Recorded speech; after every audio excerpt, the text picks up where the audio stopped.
welcome to the continuation of my bridal series. I will be sharing with you my experiences since I'm currently in the process of planning my church wedding. I will be talking about the things that I think that I did right, the things that I think that I rushed into, and basically just sharing the entire journey with you. So today I will be talking about the first things to do right after you get engaged. Number one, calling up friends and family. That was exactly what I did.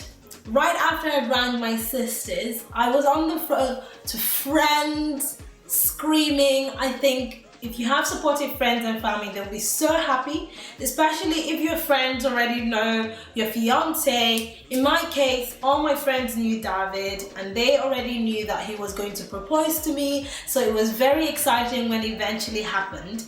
I was on the phone, I had called my sisters, and then I was on the phone to my friends.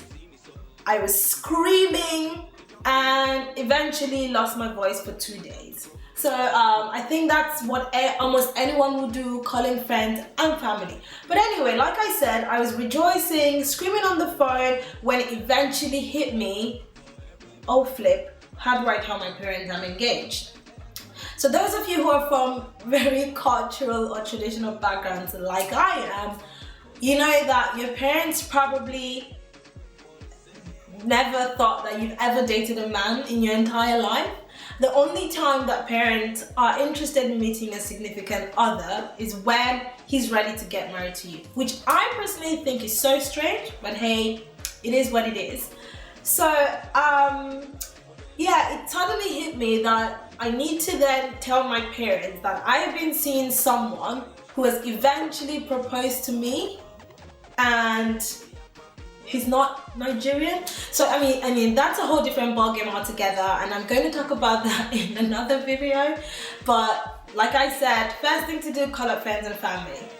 Second thing is to take the one day you're going to spend time with your fiance, talking about your future together and all those exciting things. But I think in the coming days you should talk about ensuring the ring.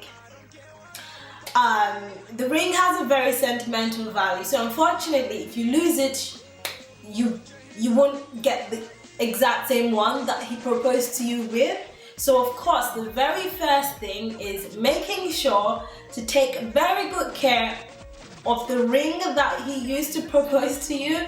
But then again, unforeseen circumstances, it's advisable that you get a very good insurance company and insure your ring. The third immediate thing to do is to have a vague idea as to when you want to get married. Is it a year and a half, 2 years, 2 months? Just talk to your fiance about that. You don't need to come up with a date. It's very difficult to come up with a date right away because you still have to talk to family. But having a vague idea is really, really helpful, because as you would know, when you eventually meet your friend and they want to see the ring, the next question is, so when's the wedding? It's very good to have a vague answer like, oh, it's going to be in the winter of next year, it's going to be in the summer of next year, just so that people already have like a mental diary as to when your wedding is going to take place. I think that's very helpful. Well, I'm going to end the video by talking about the one thing not to do right after you get engaged.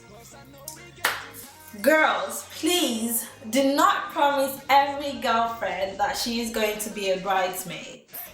It's a very exciting thing to do, and the scenario goes like this. Your friend calls you up, or you meet your friend, and then you talk about your engagement, and the next thing is, oh, you're totally gonna be a bridesmaid, you're totally gonna be a bridesmaid.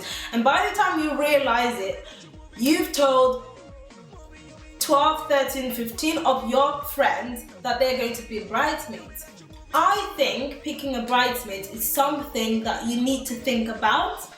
I personally think that it's sentimental, because I want to look at my album in the next 10 years and say to myself, I'm still friends with her, or say to my daughter, oh, that's your Auntie Wendy, this is when she was at the wedding. I think it's very sentimental. Also, like, men are known not to have so many friends, like as much friends as girls. So your fiance might end up having like 4 groomsmen and you have 15. I mean, sometimes it really doesn't matter if the numbers are disproportionate, but just for the sentimental value. Also, if you're lucky enough to come from a big family where you have sisters and cousins, if you say to your friends like, I'm going to have my sisters and my cousins as my bridesmaids, anyone who's your close friend would understand that. So that, I think, is the one thing not to do. Take your time to choose your bridesmaids, because there is no best way to de-bridesmaid someone, if that's even a word. I'm telling you from experience.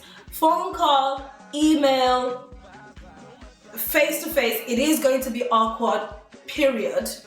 And the friendship will just never be the same. So to avoid that, do not rush into picking bridesmaids. Well, I hope you've enjoyed this series and keep watching. Bye guys.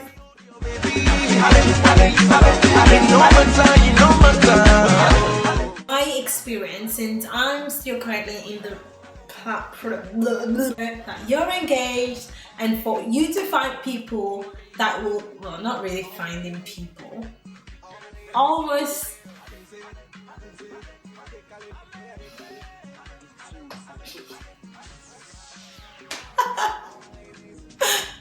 okay, put it together.